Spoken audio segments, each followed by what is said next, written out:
Hey kiddos, so what you're going to do, or what we're going to do right now is we're going to check our work. So if you've not completed in the game inferences or character, I don't remember I think it's called in the game character. Okay, if you've not completed that, you need to go make sure that that is done before you watch this video. Okay, all right kiddos, so this is what your assignment looked like today. These are sections from the passage that we read yesterday. And we are thinking about character. We're using what we know when we talk about how a character is thinking, acting, feeling, and speaking. We're using those things to help us make inferences about characters. We're going to maybe make guesses about their thoughts. We're definitely going to make guesses about their feelings. And we can use their actions, we can use their words to help us figure out what the character is thinking or feeling. Now, this passage is written in third person.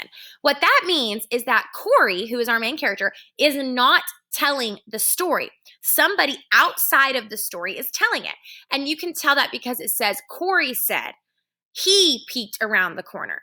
Okay? How many people were in front of him? Corey is not telling my story. So the last time we read a passage, or when we read passages that are from the first person, that's when the character is telling the story. So if you think about our passage, Mystery of the Cactus Arm, Oliver was telling that story. So we got to see a lot of Oliver's thoughts. But in here, we're not going to get to see a lot of Corey's thoughts because he's not the one telling the story.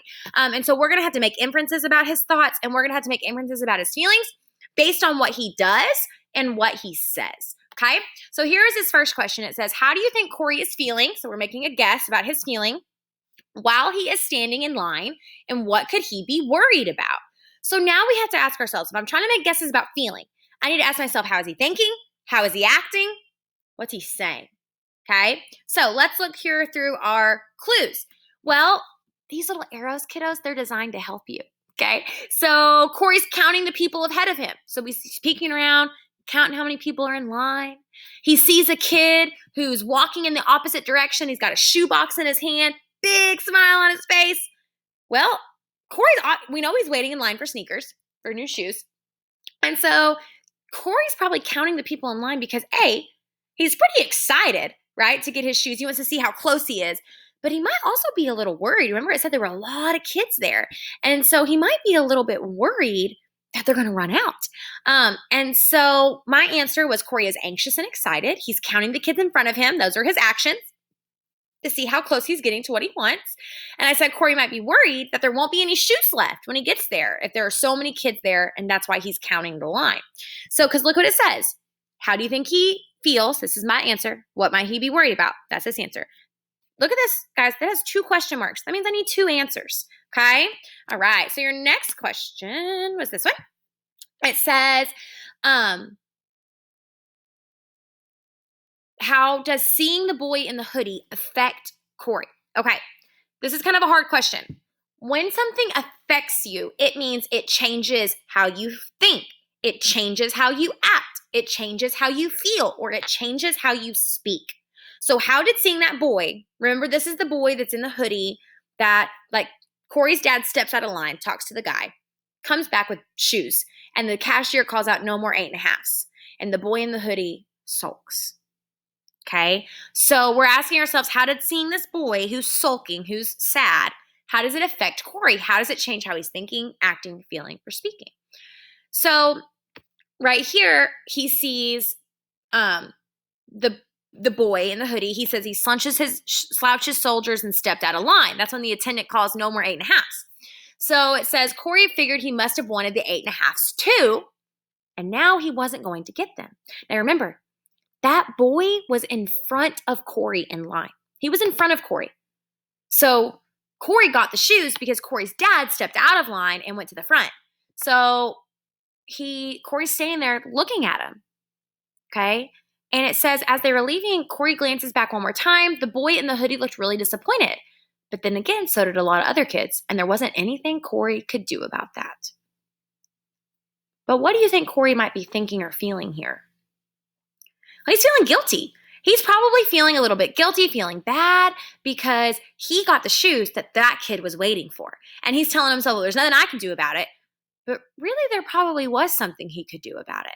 Okay? We're going to see Corey's attitude change quite a bit in the story, going from this moment where he could have done something about it. He felt bad that this boy, he doesn't know this boy, but that this boy didn't get what he wanted. It's kind of Corey's fault, Corey's dad's fault. And Corey could have done something about it, okay? But he's telling himself, well, nothing I can do about it. So he feels guilty, but he's trying to tell himself, I don't need to feel guilty. So how does seeing the boy in the hoodie affect Corey? Well, it makes Corey feel guilty. It makes him feel like it could be his fault. He's trying to tell himself it's not. All right? And then last one we're going to check together, because number 4, you're actually going to retype your answer on the exit ticket, because I want to kind of see how you did on your own for that one. So this is about Jason. This is, remember, his friend in the story. It says, how does Jason's reaction to the shoes change Corey's feelings about having them? So remember, a reaction is how do you change how you're thinking, acting, feeling, or speaking because of something. I tell a story all the time in class about how we used to have big wolf spiders at our house. And I was walking in the middle of the night to let a dog out. Sorry, kiddos, we got our fresh fruits and vegetables delivered. I had to open the door. So I tell this story, we're letting the dog out in the middle of the night. And I was walking down the hallway barefoot. I just got out of bed to let the dog out. And I stepped on something. And it was squishy and it was wet. I flipped the hall light on, and when I looked down, I see that I had just stepped on, with my bare foot, a giant wolf spider. Oh my goodness. How do you think I reacted? I jumped back. I screamed bloody murder. Mr. Cody jumped out of bed. He thought I was getting killed. Okay, he ran out of bed. I was scared. I was terrified. So stepping on that spider had an effect on me. I reacted to it. I jumped back. I screamed. I was grossed out. That is my reaction. So this is asking you, what is Jason's reaction? So Jason's like, oh man, you got the cool shoes, so fire. I feel nerdy when I do that because I feel like I'm trying to be cool. So fire, Jason said.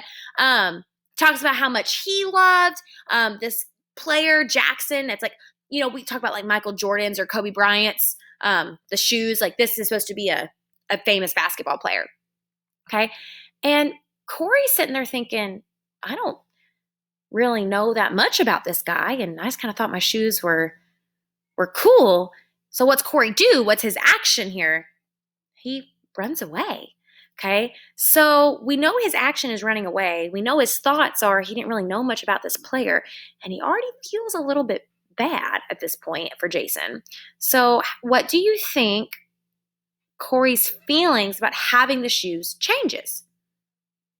Well, Corey kind of feels guilty for having them. Again, Corey feels bad about having them when Jason doesn't. Corey got the shoes that he doesn't really care about. He just wanted cool sneakers that someone like Jason would have killed to have because he loves that basketball player. They would mean a lot more to him. So I think Corey's probably feeling guilty here. Probably feeling bad that he's got something that he wasn't even supposed to have in the first place, okay? All right, kiddos. So what you are going to do is you're going to complete your exit ticket for me. It is in the game Exit Ticket 2. All right. Book club. That is going to be something that you're starting to see on your agenda. That's you reading Because of Winn-Dixie at this moment. Okay. Just so you know. But anyway, check after you watch this video, go do your exit ticket. And your exit ticket, this is number 3. You had number 4 on your slide. I just want you to take your answer from number 4 and put it into your exit ticket so that way I can kind of flip through them and see how you did kind of with that last question, okay? All right, kiddos, if you need anything, let me know.